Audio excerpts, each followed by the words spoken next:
Good morning students. ఈరోజు మనం next అభ్యాసం మనం ఫస్ట్ ప్రాబ్లం చెప్పుకుందాం. సెకండ్ ప్రాబ్లం చూడండి.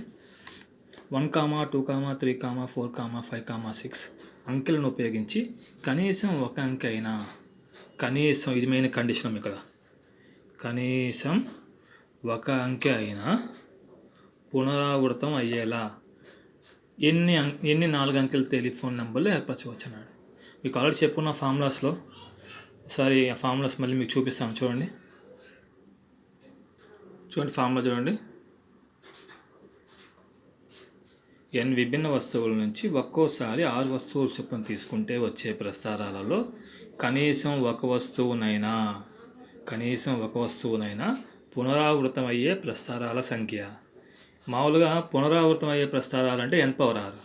కనీసం ఒక వస్తువు అయినా పునరావృతం అయ్యే ప్రసారాల సంఖ్య అంటే ఫార్ములాలో చెప్పుకున్నాం. ఇది n⁻r మైనస్ npr. ఇప్పుడు ప్రాబ్లంలోకి ఎంటర్ అవుదాం. సో ప్రాబ్లంలో n విభిన్న వస్తువుల నుంచి 6 వస్తువులు ఎన్నుకొని కనీసం ఒక వస్తువు అయినా పునరావృతం అయ్యే విధంగా ఏర్పడే ప్రసారాలు అన్నాడు. Formula n⁻r minus npr. So ఇచ్చిన డిజిట్స్ మొత్తం ఎన్ని చూడండి, అంకెలు 6 ఇచ్చాడు. అంటే n ఈక్వల్స్ ఎంత, 6 అయింది.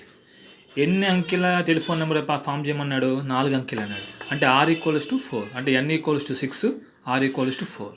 ఫార్ములా n విభిన్న వస్తువు నుంచి కనీసం ఒక అంకె అయినా పునరావృతం అయ్యేలాగా అన్నాడు. అంటే కనీసం ఒక అంకె అయినా అంటే ఫార్ములా ఎంత చూపించాను మీకు, n⁻r మైనస్ npr. అదే పునరావృతం అంటే n⁻r. సో కనీసం ఒక అంకె అయినా పునరావృతం అంటే మొత్తం పునరావృతం అయ్యే వాటిలో నుంచి పునరావృతం కాని వాటిని తీసేస్తే కనీసం ఒక పునరావృతం అయ్యేదని వచ్చింది. So formula n⁻r minus npr substitution చేసుకుంటే 6 n ప్లస్లో 6, r ప్లస్లో 4 పెడితే 6⁴ మైనస్ 6p4. 6⁴ అంటే 1296. 6p4ని ఇలా రాసుకోవచ్చు. 6 × 5 × 4 × 3 అంటే 360 అయింది. సో 1296 మైనస్ 360 అంటే 936. సో నెక్స్ట్ ప్రాబ్లం చూద్దాం.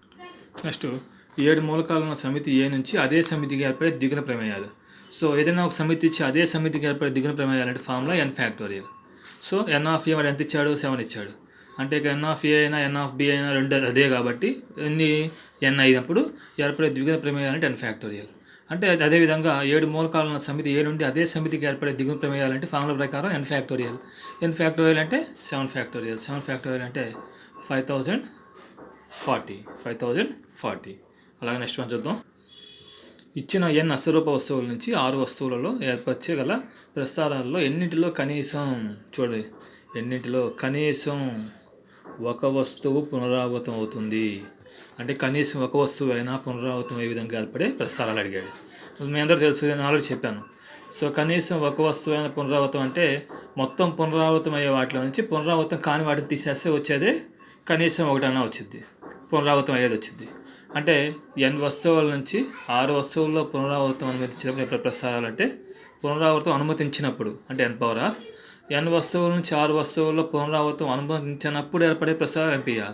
సో ఇప్పుడు దీని నుంచి n వస్తువుల నుంచి 6 వస్తువుల్లో కనీసం, ఇది మెయిన్ ఇక్కడ, కనీసం ఒక వస్తువు అయినా పునరావృతం ఏర్పరిచే ప్రసారాల సంఖ్య అన్నప్పుడు n⁻r మైనస్ npr. ఇదే వాడు మనం అడిగింది.